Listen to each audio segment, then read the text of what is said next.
Life's too short to drive boring cars. Many people say your house is your largest investment in your lifetime. And second to that is a car. Now, while cars aren't great investments and they cost a significant amount of money to buy, so you want to make sure that they last as long as possible. Guess what? I've learned multiple tips along the way to help extend the life of my vehicles, and I want to share those tips with you guys so you can go out there, get more miles out of your vehicle, and be proud of the vehicle that you bought. Let's get into it now. So you'll have a look at your beautiful new vehicle. And you honestly can't help admire the beautiful shiny paint, fancy rims, wonderful technology like sunroofs, fold-away mirrors, and elegant LED headlights, and you finally stepped up and bought the brand of your dreams. You also can't help but admire the fancy new body panels that you find in the latest and greatest, including some great tail lights and the fancy dual exhaust system that you find attached to your wonderful new car. So of course we dive into tip number 1, and that's the way the car looks. As you can tell, we just did a quick walk around. The first tip really does involve keeping the body clean. As you can see, other than a few little splash marks because the vehicle's been driving on these sloppy roads, the car is generally quite clean. You could literally eat off that hood. It is so shiny. Look at the mirror reflection on there, beautiful. And as you circle around, we got a little bit of dust because we drove it home from the car wash and the roads are dirty. However, this is the first tip, and you have to keep the body clean. Now, while lots of these panels are plastic in today's vehicles, and some vehicles even have aluminum underneath, they generally will not rust. But the fact of the matter is you still want to keep your paint in good shape. You want to protect the bodywork from stones that come off the road and destroy the paint.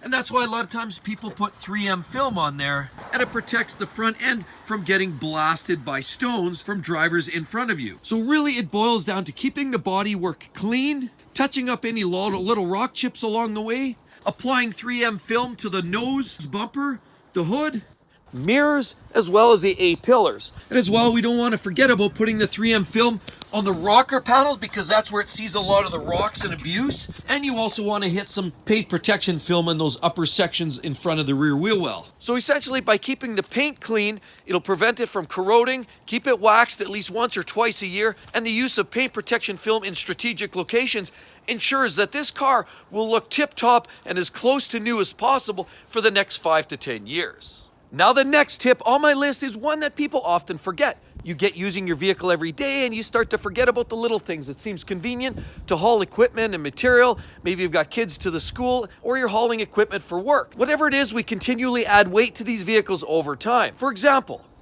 just by hitting that, look what we have in the junk in the trunk. Now this is the next tip. As you'll notice, we have a whole bunch of junk. You start collecting things, you got snow brushes, and you get toilet paper rolls to clean the windows, and you get sun deflectors and extra chairs and towels. Sometimes you're hauling fluids like windshield washer fluid, clothing, and those things are all great to have. You need emergency kits when you're driving long distances in the wintertime. And sometimes you just want to be prepared for a long journey. But the bottom line is, it's always better to reduce the weight of your vehicle. Sure, an extra box of Kleenex and a couple of towels isn't going to make a huge difference. But the point of the matter is you can start piling things in there.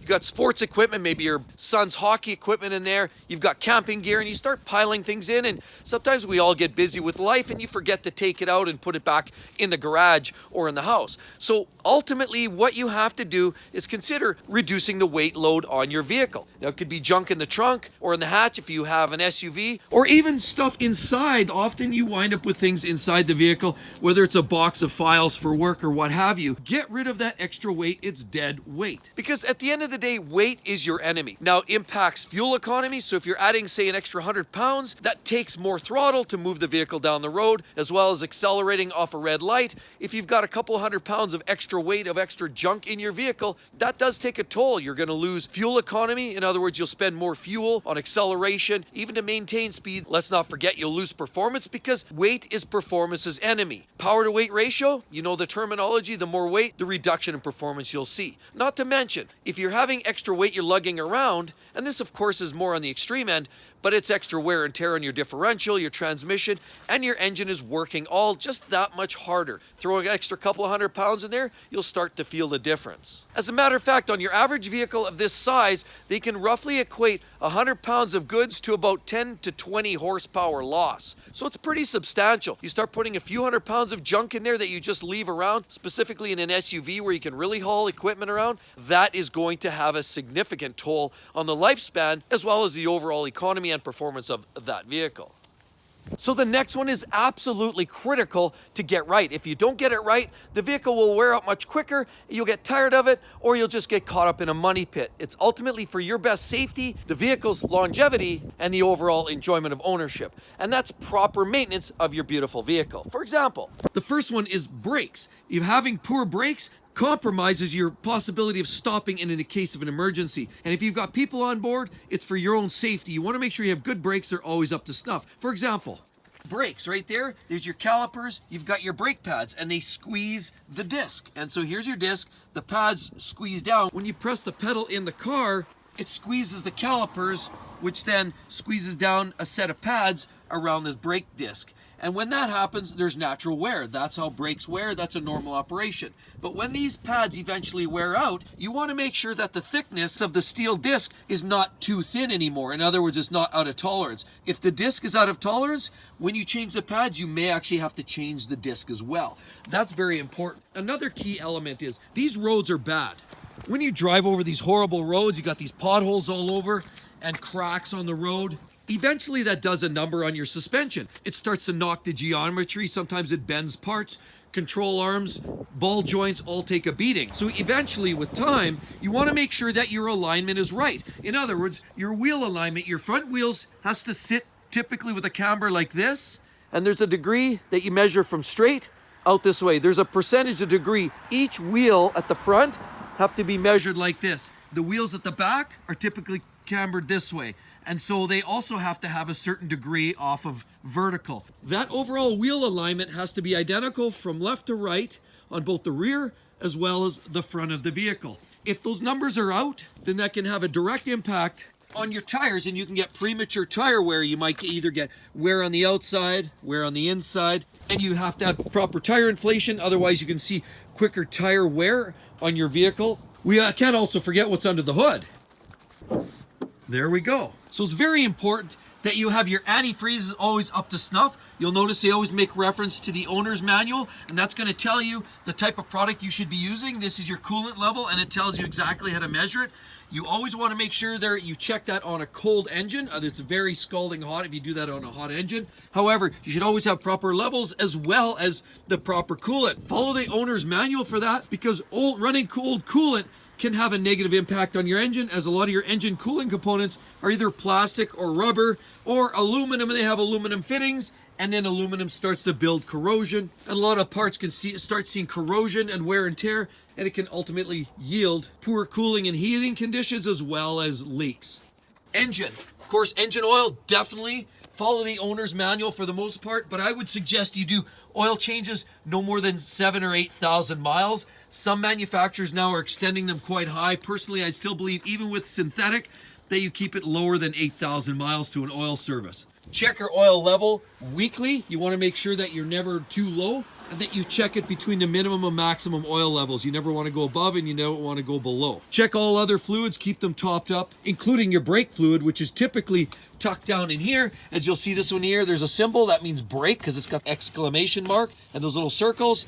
You could often flip that up and there's your brake fluid reservoir, and it always tells you the level that you expect to see. Definitely want to keep that topped up as well. We also want to keep an eye on the dashboard, make sure there's no check engine lights. If you see a check engine light, deal with it immediately. The yellow light typically represents a problem. You could drive your car to the dealer, but you should be taking care of the issue short order. If you see a red light or a flashing red or an engine light that suggests something more intensive, stop the vehicle, get it towed in, or drive it very, very minimally. That generally means you have a significant issue. Deal with those right away. So by not doing all your proper maintenance, you're drastically reducing the life of your vehicle, and at the very least, your vehicle will start wearing out, sounding like junk, driving like junk, and it'll possibly even accelerate you wanting to move that vehicle down the road. And realistically, just keeping it in good running order will make you feel proud for many years to come.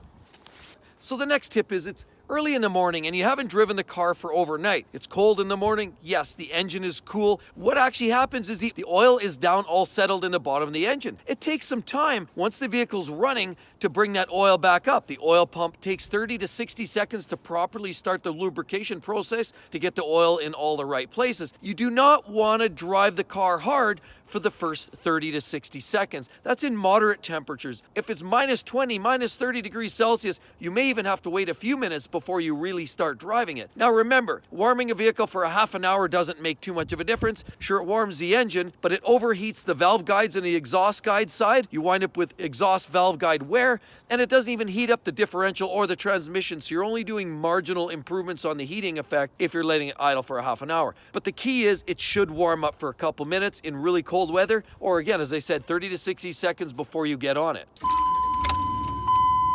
You want to let the vehicle run for about up to 60 seconds in cool weather if it hasn't driven at all for the day. What you don't want to do is rev it up like this. That's how you're asking for engine wear. You don't want to do that. That's going to take a toll on the engine. After you run the car for about a minute or so, then it's time to set off. You can start driving, but I would suggest that you still refrain from driving it hard. In other words, keep the RPMs down, gradual, easy throttle inputs, and do that for about the next 5 to 10 miles. And then at which point, once the engine temperature is up to operating temp, then you're good to go and drive it as you normally would. And as much as most engines like a moderate amount of performance, not everybody wants to drive like a Formula One driver. However, every once in a while, to prevent carbon deposits and carbon buildup, you really should accelerate full throttle and run the vehicle through a full rev range once or twice through every drive. For example,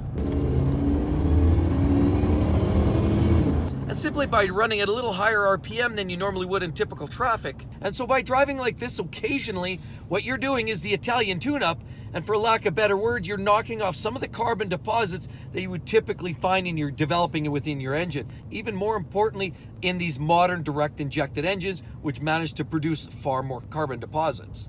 And you ask, where do those carbon deposits go? Well, so typically you'll find some carbon deposits here at the tailpipe, but it's better there than in the valve train of your engine right here. So it's generally a great idea to run the revs up once in a while. Because after all, we know engines, transmissions, and vehicles are generally tuned in default mode to maximize fuel economy, and as a result, RPMs generally stay low, stay low, stay low as it shifts through the gears, and as a result, engines generally don't have an opportunity to elevate themselves at different levels of RPM. And it's that exercising the engine at different RPMs that's truly going to extend the life of that engine. And with all of that said, be sure to click on there, another popular video about actually how to extend specifically the life of your engine. Hope to see you real soon. Catch you then. Bye-bye.